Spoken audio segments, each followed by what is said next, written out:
I was going to say, Colonel Sanders, maybe I could teach you a thing or two about fancy food. Maybe one day you might be able to get up to my level. Ha ha! I doubt it. Don't be rude, Van Van. Personally, I have no doubts whatsoever that Colonel Sanders' ability to, concoct creations worthy of admiration. After all, your fried chicken was quite spectacular. But, Colonel, if you ask me, I may make a better partner for you than this thing that has positioned itself at your station. Don't you feel deep down that we cast complementary shadows? We fit together, like a thigh and a drumstick. Makes sense. Nothing about this makes any sense, but one thing is clear, she's coming for Colonel Sanders if you don't watch out. What is this music, okay? It's fighting music. Ashley's really going at you hard. You need to ask for some backup here before things get ugly. Turn to Colonel Sanders, hunk of hunks in your time of need, or turn to Miriam, your forever bestie who has always had your back. We're gonna go to Colonel, obviously. I'm here to learn and to express myself via my cuisine, not bicker with, prima donnas. Partners were chosen at the beginning of class, so let's all respect the format, okay? You turn to Colonel Sanders to confirm that you're on the same page. I chose Colonel Sanders, and Colonel Sanders chose me. Isn't that right? Sometimes conflict can actually build character. I wouldn't want you to shy away from a bit of healthy competition with our peers, Locke. Wow, is he just not that into you? You'd think a gentleman would defend you in a situation like this. Did you do something to offend him at some point? I mean, if he's gonna be a little pussy... did we? If he's gonna be a little pussy... We did! And bitch at the fact that I suggest he put something more spicy in his recipe, then that's his problem. You look for sprinkles in hopes that he might step in, but he's nowhere to be found. Darn those cute corgis and their short but sturdy stature. You look down at your station and realize that in tension of the moment, your hands have been cooking on autopilot. Distracted by the drama, you've already crushed and boiled the potatoes into a perfectly creamy mashed texture, with plenty of butter and cream for flavor. As if your natural passion guided you through the steps you know so well while your attention was elsewhere. I know just what to do. Colonel Sanders extends his hand. He's holding a beautiful white porcelain gravy boat, out of which pours a smooth brown gravy, smothering the nearly finished potato dish. The gravy flows down the mound of mashed potatoes. The results look spectacular. Granny would have been very proud. Colonel Sanders holds a spork out to you. You reach out and grab hold of it. He doesn't immediately let go. The two of you stand holding the same spork. For that small moment, all of the madness and pressure in this crazy world stops. Your eyes lock. The moment is electric. Wait, they what? Your eyes lock. The moment is electric. Time stands still. If you love something, set it free. Together you dig the utensil into the mashed potatoes and lift a heaping sporkful up. When you see Ashley with a sinister look, you know she's plotting against you to be with Colonel Sanders. And then, filled with rage and without thinking, you fling the sporkful of mashed potatoes right into Ashley's stupid, beautiful face. Wait. Van! Do something! Do something! Scooping up a fingerful, Van tastes the dripping mashed potatoes and gravy and realizes that it's delicious. Horrified by this revelation, he slinks away. Will he ever be able to cook something with such love and integrity? Hold on right there, Locke. We do not waste food in the broom cooking arena. Colonel Sanders, I expect better from you. If you throw one more spoonful, you better be prepared to eat it wherever it lands. Can I have the mashed potatoes face? Van rushes back and covered a covered dish in his hand. Mashed potatoes with gravy? Pathetic! I just in a few minutes to have prepared a full meal. Gaze upon my specialty. Gaze upon it. Braised tentacle of octopus in my silky, Disintegrate. waterful salt water sauce. Plated on a battle axe blade forged by my supreme chef ancestors. You've ignored me for too long. That ends now. It is I who will have first bite, and you will all look on with envy. Interrupting the students, rushes at Van and swipes a bite of his signature dish right off the plate. No, don't! Something about this dish doesn't strike my nose quite right. I think the octopus was rushed. May have turned in the process. The results could be toxic. Too late. It has been eaten. I think I left something in the oven. I don't feel so good, Mr. Stark. What? Oh my god! What? What the fuck? It killed him. Everyone step back, don't take another bite. When you look back at the plate, the rest of it is gone. It was the tip of the tentacle slurped up in Pop's mouth. Pop winces in pain for just a moment, then is almost immediately back to his oblivious self. Whoopsie! He's like poison. What the fuck? What the? The entire class is gathered to watch Pop's final moments. Shock has frozen the whole crowd. They are motionless as statues. The class bell rings, disrupting the moment, and snaps everyone back into reality. It would appear that Pop's enthusiasm for trying new things, despite obvious danger, has inoculated him against poisons of all kinds. I'm not sure the professors here make enough money. So Pop's immune to all kinds of poison because just he eats everything. So someone died in the kitchen. Yeah, he's right there. And they're just like, oh, Colonel Sanders Bay. Yeah. Hello. I just turned into a ghost over here. Seeing that you're shaken up by the real annoying student and all of his nonsense, Colonel Sanders approaches you. I'm sorry you had to go through that. Please, let me walk you home. What? Like, for real? Oh, come on. You follow Colonel Sanders out of the room.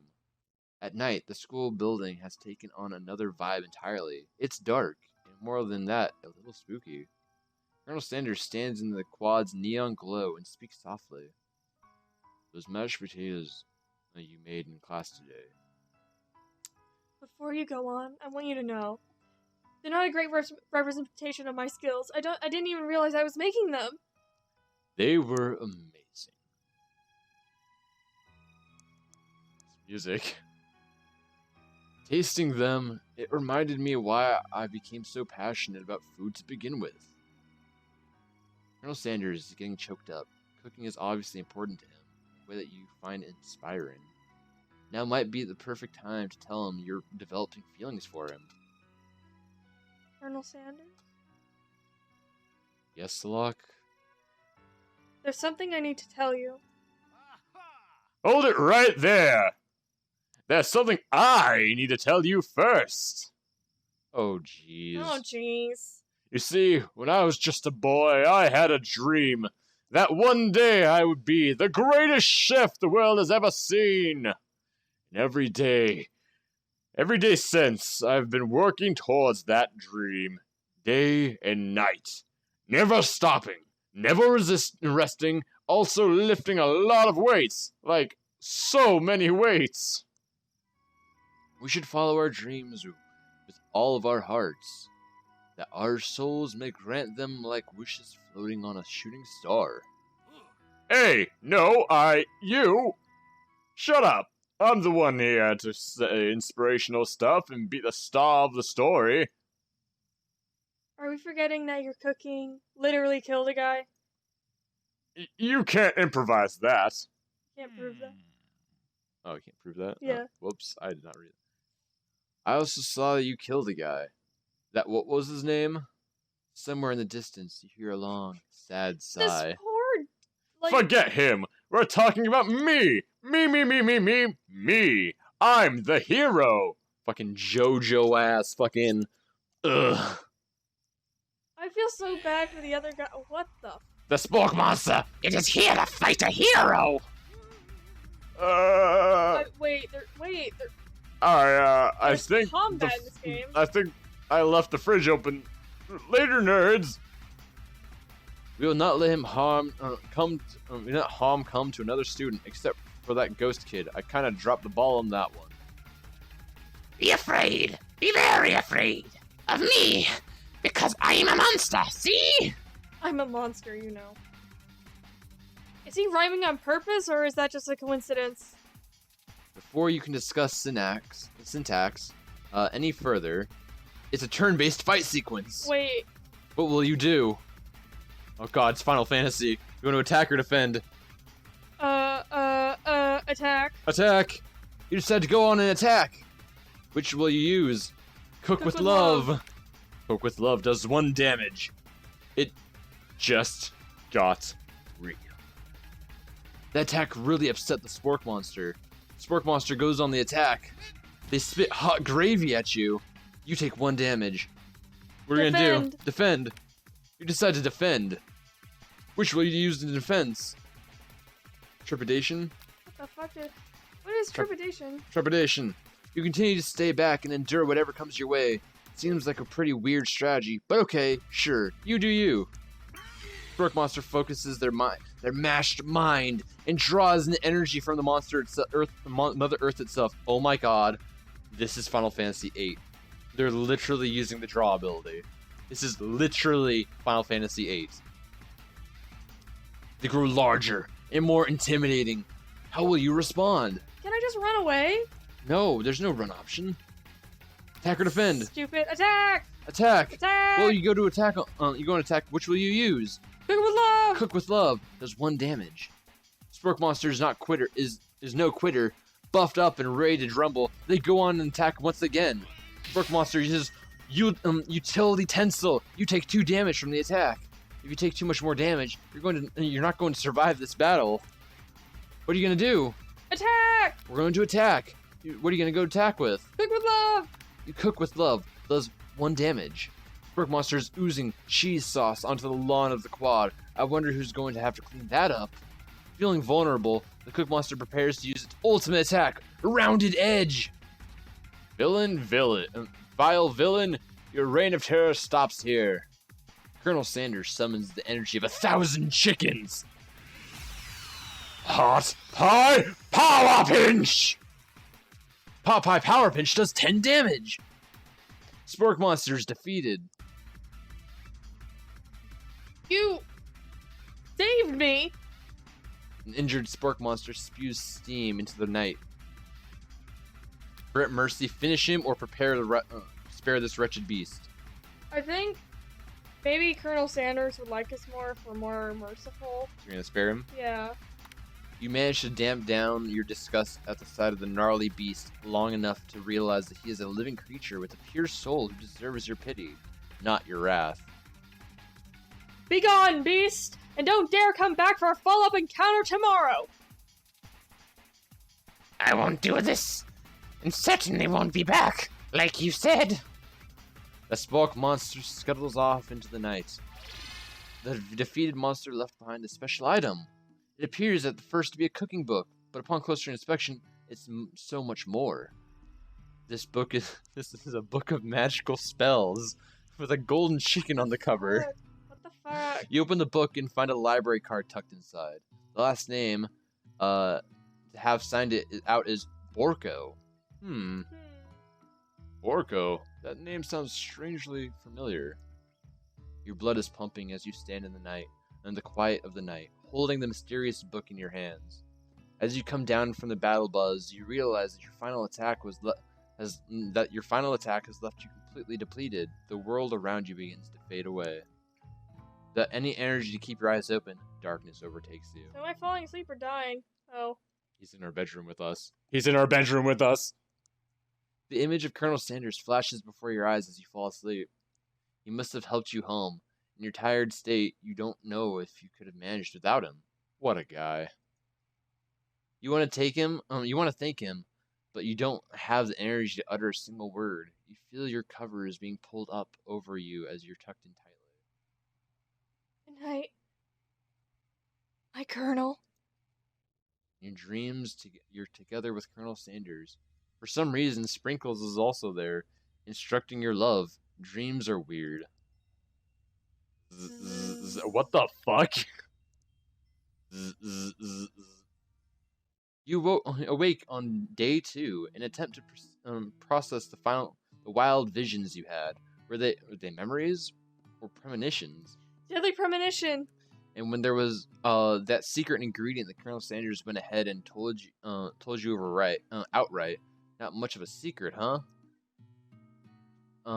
It's probably just because he already trusts you so much.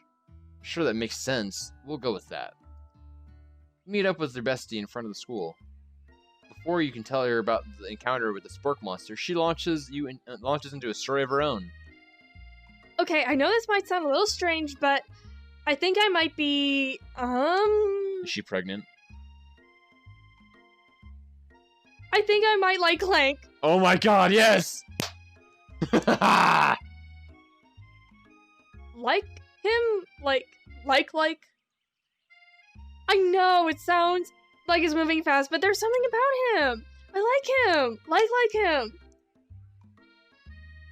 We got to talking after class, and he's actually a totally sweet guy. Not only that, but he's really smart. He told me all kinds of stories about Colonel Sanders. Did you know that Colonel Sanders was the most popular kid in his high school?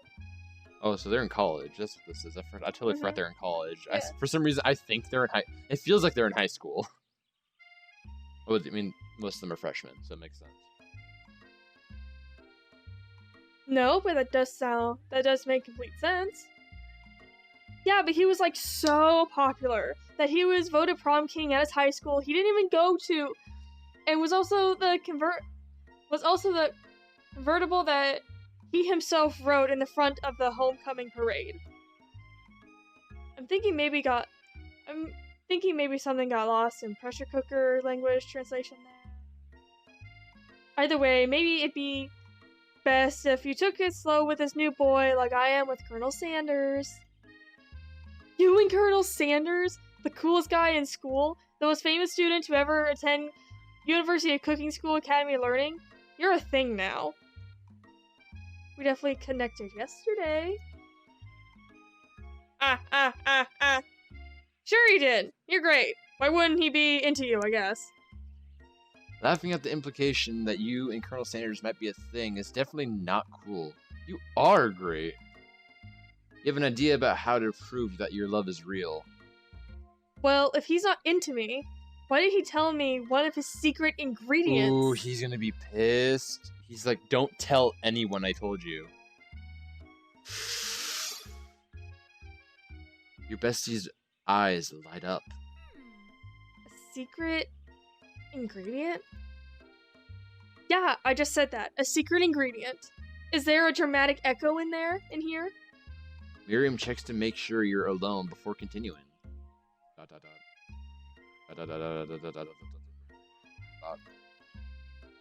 So this summer, while I was on vacation with my family, a lovely man approached me in the botanical garden where I was wandering. This can't be good. He told me all about his passion for spices. Secret spices. The man gave me some to show me what he meant. He said it was a powder created from super duper rare dried flower petals. And that if I did him a big favor, I could have some of my own. She's talking about sucking dick. Well, let's see. Please, Miriam, don't tell me. So I filled my suitcase with them and brought them home. He was so nice, he even met me at the gate when I arrived. Later, when I cooked with them, a very strange feeling came over me. Then the flavor was unlike anything I ever tasted. It's cocaine. Okay. I think you're being very liberal with the meaning of spices here. Whatever. Anyhow, we both share an interest in cooking, and we stayed in touch, you know, like pen pals. I bet he would love to know more about the new spices.